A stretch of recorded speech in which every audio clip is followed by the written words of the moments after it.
Latest updates ఎప్పటికప్పుడు పొందడానికి big TV WhatsApp channel follow అవ్వండి. లింక్ డిస్క్రిప్షన్ లో ఉంది.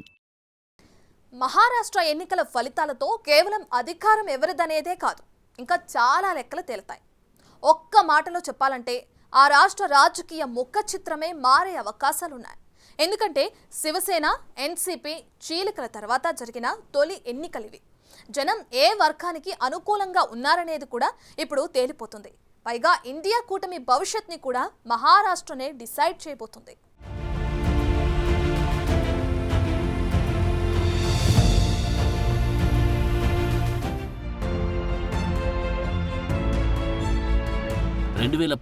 ఎన్నికల తర్వాత మహారాష్ట్రలో పెద్ద పొలిటికల్ హైడ్రామాని నడిచింది.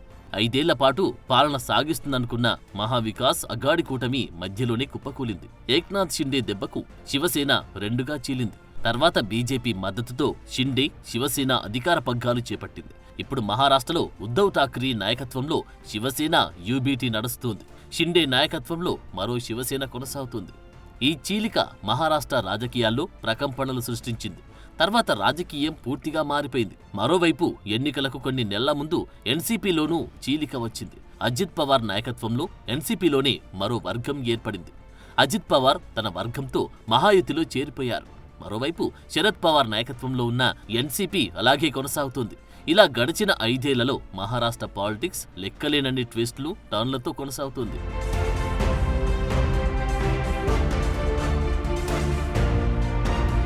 ఈ పొలిటికల్ డ్రామా మధ్యే 5 ఏళ్లు గడిచిపోయాయి. ఇప్పుడు రాబోయే ఫలితాలతో శివసేన, ఎన్సీపీలో ఏది ఒరిజినల్ అనేది తేలిపోతుంది. ఏ కూటమి గెలిచినా ఈసారి రెండో వర్గం ఉండదనే చర్చ కూడా జరుగుతోంది.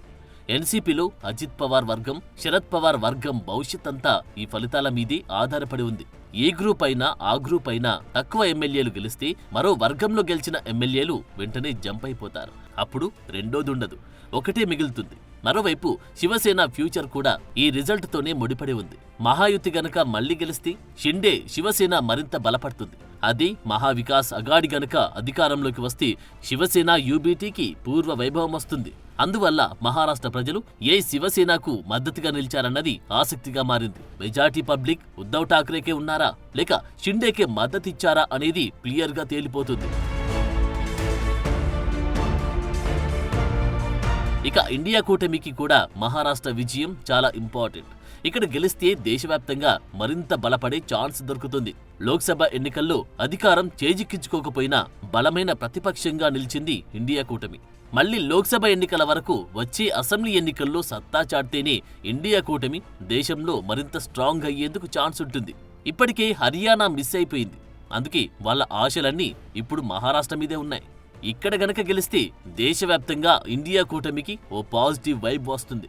అన్ని రాష్ట్రాల్లోనూ బలపడే అవకాశం ఉంటుంది. కాంగ్రెస్లోనూ మళ్లీ కొత్త ఆశలు చిగురుస్తాయి. ఆ పార్టీకి మరింత బూస్ట్ వస్తుంది. తర్వాత జరిగే మిగతా రాష్ట్రాల అసెంబ్లీ ఎన్నికలకు కూడా మహారాష్ట్ర ఫలితం అనుకూలంగా మారే ఛాన్స్ ఉంటుంది. ఫలితం తేడా కొడితే మాత్రం ఇండియా కూటమి మరింత డౌన్ అవుతుందని చర్చ నడుస్తోంది.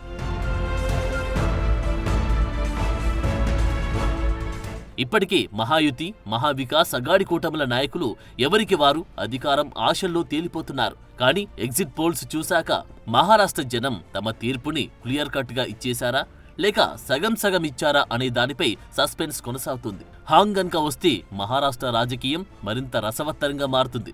అప్పుడు మొదలయ్యే క్యాంప్ పాలిటిక్స్ మరో స్థాయిలో ఉంటాయి. ఎవరు బలపడతారో, ఎవరి రాజకీయ రంగమేంటో అప్పుడే తేలిపోతుంది. ఈ ఫలితాలు మహారాష్ట్ర రాజకీయాన్ని ఏ విధంగా మార్చబోతున్నాయనే దానిపై దేశమంతటా ఉత్కంఠ నెలకొంది.